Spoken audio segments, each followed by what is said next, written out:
Hi guys, let me show you today my favorite mid-class budget smartphone, the MEIZU M1 Note.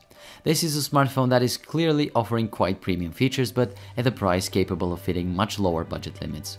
Stay in the next couple of minutes to see why this smartphone is so cool. M1 Note is a 5.5-inch device, but feels very close to the 5-inch segment due to the slim bezel around the screen and sleek profile of the case. The look of the new MEIZU device will remind you very much of the well-forgotten iPhone 5C design. The plastic is nicely polished and looks quite solid.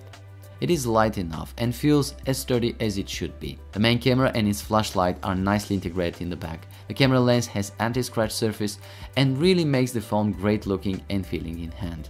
The cool thing is that the MEIZU M1 Note offers a choice of colors, just like the iPhone 5C. But not the outside look of the smartphone is the key to its charm.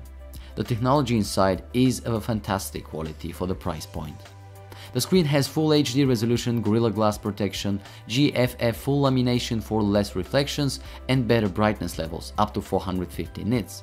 But there is much more. The technology behind it is one of the best, not just in its class, but in the smartphone world in total. You can find this smartphone with the so-called MEIZU or another similar technology by AUO. But that is not so important here. The important part is that the screen has incredible color reproduction, viewing angles and of course great pixel density. Well, it might not be like some of the new flagships out there, but the pixel density is more than sufficient in this case to deliver great and detailed picture. Colors and power efficiency is what amazed me most about this phone. It also features the PSR or panel self-refresh technology, which means much lower power consumption. The reason here is hiding in its screen capability to cut all connections to the CPU or graphics accelerator when the screen is static. Such technology reminds us a lot of the e-ink used in ebook readers. That of course is just a similarity in some of the working fundamentals, not the exact technology of course. However, in both cases you save energy. With a bit over 3100 mAh, this smartphone makes you feel confident in your usage. We measured close to 900 minutes in talk time, 300 minutes in gaming and more than 600 in non-stop video HD playback. This battery is going to surprise you a lot, I'm sure. Processor is another important part. Here we've got the 64-bit CPU by MediaTek octa-core one accompanied by 2GB of RAM and the Mali T60 GPU. This was more than sufficient configuration to me, simply a great one. It is superior to most of the current models in this price point and it is definitely going to satisfy your performance needs. Playing some games or just having fun browsing dozens of internet tabs, no problem. Apart from that, the modified user interface that MEIZU have created is another strong feature of this smartphone. It is called Fly Me. I really don't like such experiments with the system user interface because it often has fatal results on a device, but here I'm absolutely and nicely surprised. The new graphics design is not just beautiful but practical as well. The system menu is nicely organized, has a stylish look and has interesting combination of icons and titles for use with compact or more detailed menu information. You can customize some of the interface elements, but you can also use some great gesture features. You can assign different gestures to open different apps directly from sleep mode. But here is another one. The power button is situated on top, which makes it quite hard to use with one hand on this 5.5-inch device. Here is what you do then. Simply use the smart functions to wake up or sleep the screen by simply using double tap and the main and the only control key on the bottom. Yes, you heard me right, there is only one button you need to use in order to control the device, apart from volume keys and screen of course.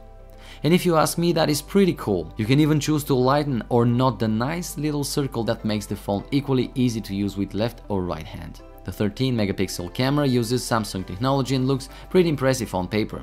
It features dual color flash to fit better in different lighting situations.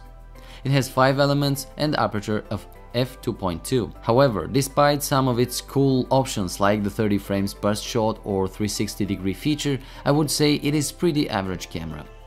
It is a decent one definitely, but do not ask for more than that if you ask me. The frontal one is a bit better in low light, f2.0, has 5 megapixels and wide angle lens, for wider selfies of course. Sound was something that did not impress me very much. But I hope you're not judging a smartphone by its sound qualities, especially those in the price range of 250 euros and less. By the way, did I mention that this is a dual SIM card device? It supports 4G and 2G networks. But the only thing that might look like a serious problem to many of you is the lack of dedicated SD card slot. There is simply no way to use both SIM card slots and extend your storage memory, so you'll have to live with 16 or 32GB versions and rely on the cloud for more storage, unless you decide to sacrifice one of those SIM slots and use it as a memory card slot. In this case, you're covered. Up to 32GB are readable here. My final words about the MEIZU M1 Note are positive, no doubt. For a good price, you get hell of a great specs. 64-bit octa-core CPU, dual-core GPU, and some amazing screen you can easily fall in love with. All that comes in a nice software package and beautiful external style. And if you want to go premium but keep your pocket away from fearful meeting with some latest Galaxy or Apple model, you do have a choice. And for this choice, you're going to make considerably acceptable compromises. Visit laptopmedia.com to learn more about the MEIZU M1 Note. Subscribe and see you soon. Bye.